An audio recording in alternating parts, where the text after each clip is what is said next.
শিলিগুড়ির boys high স্কুলে আয়োজিত হলো সেভ ড্রাইভ সেভ লাইফ শীর্ষক একটি সচেতনতা শিবির।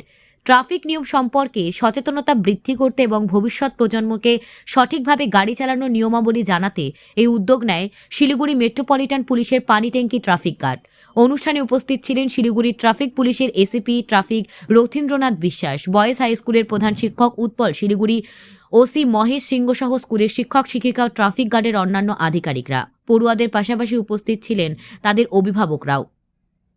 অনুষ্ঠানে ছাত্রছাত্রীদের ট্রাফিক নিয়মাবলী সম্পর্কে সচেতন করা হয়। গাড়ি চালানোর সময় ট্রাফিক সিগন্যাল মানা, সিট বেল্ট ব্যবহার, গতি নিয়ন্ত্রণ রাখা এবং হেলমেট পরিধানের মতো গুরুত্বপূর্ণ বিষয় নিয়ে আলোচনা করা হয়।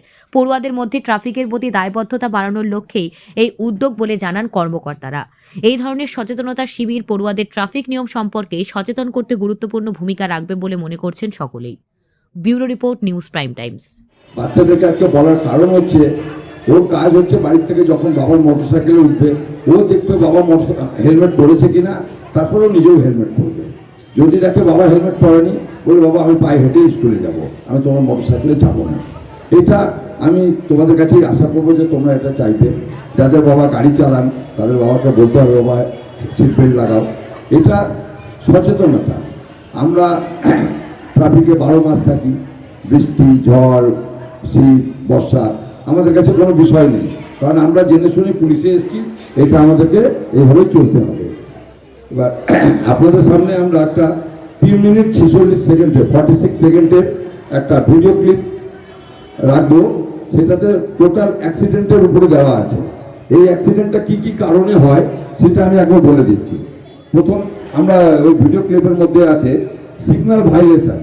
সিগন্যাল ভাইলেশন মানে আমার কলিগ একটু আগে বলে গেলেন যে রেডের থেকে গ্রিন, গ্রিনের থেকে ইয়েলো।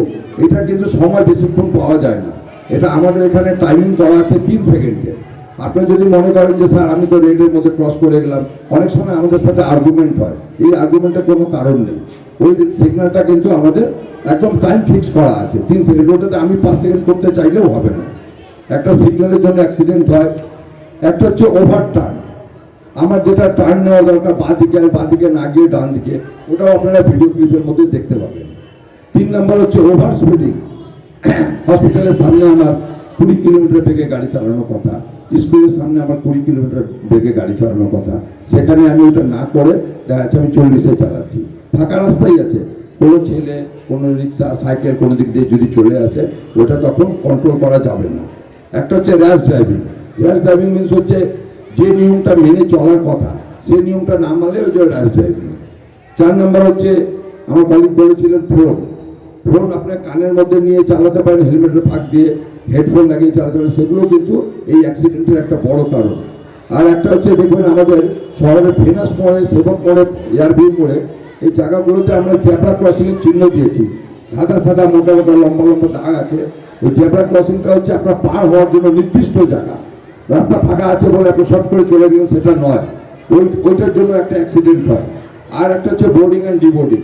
যেখানে বাস থেকে আমাদের নামার কথা, ওঠার কথা, নির্দিষ্ট জায়গা করা আছে গভর্নমেন্টের পক্ষ থেকে প্যাসেঞ্জার সেট। আমি সকলকে অনুরোধ করবো ওই জায়গাগুলো আপনারা মেনটেন করে চলবেন, তাহলে অ্যাক্সিডেন্টের পার্সেন্টেজ অনেক কমবে। অ্যাক্সিডেন্টের পার্সেন্টেজও কিছু আছে, সেটা পরের পাওয়ার পয়েন্টে আমি বলবো। এখন আমরা আপনাদের সামনে ওই ভিডিও ক্লিপ 3 মিনিট 46 সেকেন্ডের দেখাচ্ছি।